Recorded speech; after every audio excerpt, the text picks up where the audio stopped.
plus, if you need to pull a toilet to get the floor up, you can actually put the toilet back in Right.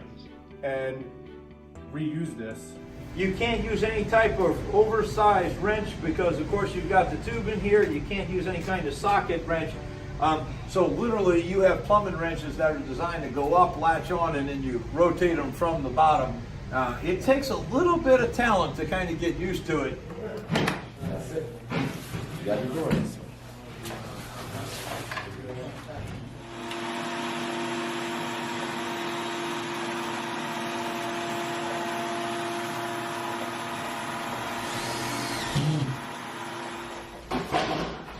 Hey, what are we slapping?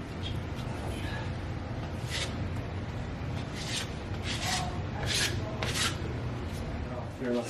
Oh, yep. You gotta have a little bit for the mud to stick. You got to leave something behind for the paper. Yeah, the tape thing. So. Yep, you're right.